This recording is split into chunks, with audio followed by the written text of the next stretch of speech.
Hello everyone. आज हमारा second lecture है। सेकंड लेक्चर के अंदर हम सबसे पहले वीएस कोड कैसे इंस्टॉल करते हैं वो थोड़ा बहुत देख लेते हैं। उसके बाद हम आगे के टैग के बारे में लर्न करेंगे। ठीक है, तो पहले आपको गूगल पे जाना है। गूगल पे जाके उसके अंदर आपको लिखना है वीएस कोड डाउनलोड। जैसे आप क्लिक करोगे फर्स्ट लिंक के ऊपर आपको क्लिक करना है। वीएस कोड की ऑफिशियल साइट है, उस पे जाके आपको इंस्टॉल करना है। जैसे मैंने आपको लास्ट लेक्चर में बताया था कि हमारी ऑपरेटिंग सिस्टम जो भी आप यूज करते हो उसके रिगार्डिंग आपको इंस्टॉल करना होगा। तो जैसे हम पहले विंडोज के अंदर हम इंस्टॉल करते हैं, हमारी ऑपरेटिंग सिस्टम विंडोज है इसके लिए। ठीक है, तो जैसे मैंने विंडोज पे क्लिक किया तो देखो यहाँ पर हमारा डाउनलोड स्टार्ट हो गया। तो जैसे पूरा डाउनलोड हो जाता है वो कंप्लीट होने देना है, पूरा वीएस कोड का सेटअप। जैसे ये कंप्लीट हो जाए उसके बाद आपको यहाँ पर क्लिक करना है। देखो यहाँ पर दिखता है आपको वीएस कोड सेटअप। यहाँ पर जाके ओपन पे क्लिक करना है। जैसे आप ओपन पे क्लिक करते हो तो देखो यहाँ पर आपका वीएस कोड इंस्टॉल आ गया। उसके अंदर जाके आपको आई एक्सेप्ट के बाद नेक्स्ट क्लिक करना है, देन नेक्स्ट, उसके बाद नेक्स्ट। ठीक है, उसके बाद आपको अगर वीएस कोड का शॉर्टकट की चाहिए डेस्कटॉप के ऊपर तो आपको ये तीन बॉक्स को सिलेक्ट करना है। उसके बाद नेक्स्ट क्लिक करना है, उसके बाद इंस्टॉल करना है। जैसे आप इंस्टॉल पे क्लिक करोगे तो पूरा प्रोसेस स्टार्ट हो गया। ठीक है, ये ग्रीन कलर का पूरा प्रोसेस कंप्लीट होने देना है। जैसे पूरा कंप्लीट हो जाए इसके बीच में प्लीज आप कैंसिल क्लिक मत करना, अदरवाइज वो पूरा इंस्टॉल नहीं होगा। ठीक है, पूरा इंस्टॉल हो जाने देना है आपको। ठीक है, तो हमारा देखो यहाँ पर हो गया complete the VS code setup. यहाँ पर हमको क्लिक करना है फिनिश। फिनिश पे जैसे आप क्लिक करोगे, ठीक है, तो देखो यहाँ पर हमारा वीएस कोड ओपन हो गया। ठीक है, लास्ट लेक्चर के अंदर हमने एक फोल्डर बनाया था एचटीएमएल का डेस्कटॉप के अंदर। ठीक है, तो वो फाइल को अगर आपको ओपन करनी है तो यहाँ पर जैसे मैंने लास्ट लेक्चर के अंदर प्रीवियस लेक्चर के अंदर हमने देखा था कि हमको फाइल बनानी है तो हम यहाँ पर जाके न्यू फाइल को क्रिएट किया था। ठीक है, तो उसी तरीके से मुझे यहाँ पर एचटीएमएल का हमने जो फोल्डर बनाया है वो हम यहाँ पर लागेंगे। तो ओपन फोल्डर, उसके बाद यहाँ पर आपको जाना HTML, HTML then select folder. Okay, देखो यहाँ पर हमारा आ गया फोल्डर। तो यहाँ पर जैसे मैंने दो फाइल बनाई है, इंडेक्स फाइल हमारी आ गई index dot C S, index dot H T M L. C S S का यूज करते हैं हम वेबसाइट का डिजाइन करने के लिए। अभी हम एच टी एम एल देख लेते हैं। लास्ट लेक्चर के अंदर हमने basic H T M L का स्ट्रक्चर देखा था। ठीक है, उसके बाद हमने हेडिंग टैग देखे थे, पी टैग पैराग्राफ के लिए यूज किया था। आज हम दूसरा एक टैग देखते हैं। Just 1 minute. Okay, P R E. तो पी टैग और पी आर ई टैग दोनों पैराग्राफ के लिए यूज होते हैं। जैसे मैंने यहाँ पर लिखा लॉरेम, मैंने लास्ट लेक्चर में भी आपको बोला था आप लॉरेम लिखना है, उसके बाद जितने भी वर्ड्स का आपको पैराग्राफ चाहिए उतने लिखने हैं। जैसे मैंने यहाँ पर 20 लिखा तो देखो यहाँ पर हमको एक पूरा पैराग्राफ मिल रहा है। ठीक है, तो यहाँ पर हम यूज करते हैं, इसको हम रन करके देखते हैं। सेटिंग में जाके कमांड में जाके शो लाइव सर्वर प्रीव्यू, उसके ऊपर जैसे आप क्लिक करोगे आपको साइड में रिव्यू दिखेगा। ठीक है, तो देखो वेबसाइट का आपको व्यू दिख गया। जैसे मुझे यहाँ पर लाइन को ब्रेक करना है, पैराग्राफ की जो लाइन है उसको मुझे ब्रेक करना है, तो हम यूज यहाँ पर करेंगे पी आर टैग। तो जैसे आप बी आर टैग को लगाओगे, ठीक है, तो देखो यहाँ से ब्रेक हो गई आपकी, दिखता है आप लोगों को। ठीक है, तो हमारी लाइन यहाँ से ब्रेक हो गई। एक याद रखना है आप लोगों को, पीआर टैग होता है लाइन को ब्रेक करने के लिए, और दूसरा कि बीआर टैग क्लोज नहीं होता। ठीक है, एचटीएमएल के अंदर तीन टैग ऐसे हैं, हम लिखते हैं बीआर टैग, एचआर टैग और आईएमजी इमेज टैग। ये तीनों टैग ऐसे हैं जिसको आपको क्लोज नहीं करना है। दूसरे जो भी आप टैग करते हो यूज, उसको कंपलसरी क्लोज करना है। Start tag and and tag compulsory. बस सिर्फ इन 3 टैग को हमको क्लोज नहीं करना है, वो प्लीज याद रखना। ठीक है, तो जैसे मैंने यहाँ पर H1 टैग लिया था, H1 को क्लोज किया, बॉडी लिया, बॉडी को क्लोज किया। ठीक है, तो हमने यहाँ पर देखो बिया लिया तो लाइन हमारी पैराग्राफ के अंदर ब्रेक हो गई। जैसे यहाँ पर मैंने पी टैग का यहाँ पर पैराग्राफ लिया था, पैराग्राफ के अंदर देखो मैंने बीआर टैग लगाया तो बीआर टैग के अंदर भी ब्रेक हो गया लाइन। अब हम दूसरा देखते हैं एचआर टैग। ओके, तो जैसे मुझे यहाँ पर एक दूसरा हम पी टैग लेंगे।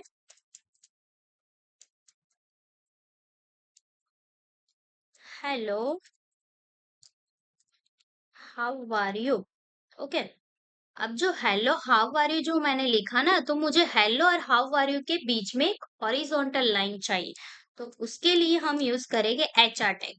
ओके, एचआर टैग को हम क्लोज नहीं करेंगे। ओके, तो देखो जैसे हमने पैराग्राफ ही लिया था, पैराग्राफ के अंदर ही हमने हेलो हाउ आर यू लिखा है। ठीक है, तो यहाँ पर जैसे हमने हेलो के बीच में एचआर टैग यूज किया तो वहां से वो एचआर की हॉरिजॉन्टल पूरी लाइन आ गई, देन यहाँ पर आया हाउ आर यू। तो अगर आपको कोई लाइन दिखानी है, ठीक है, तो वहां पर आपको एचआर टैग का यूज करना है। दूसरा हम देखते हैं एक एंकर टैग। एंकर टैग क्या होता है? तो एंकर टैग होता है आपको 2 पेज को लिंक करना है, उसके लिए हम यूज करते हैं। ठीक है, तो जैसे हम यहाँ पर एक एचरेफ, ठीक है, देखो यहाँ पर आपको जो पेज को लिंक करना है उसको यहाँ पर सिर्फ हमको उसकी लिंक देनी है। ठीक है, तो जैसे मैंने यहाँ पर आपको फोल्डर के अंदर बताया था कि हमने एक css index.css करके एक फाइल बनाई है। ठीक है, तो हम क्या करेंगे, यहाँ पर इंडेक्स डॉट, देखो मैंने यहाँ पर लिखा जैसे index dot C S S, तो हमारी फाइल आ गई और उसको यहाँ पर हम लिखते हैं क्लिक हियर। ओके,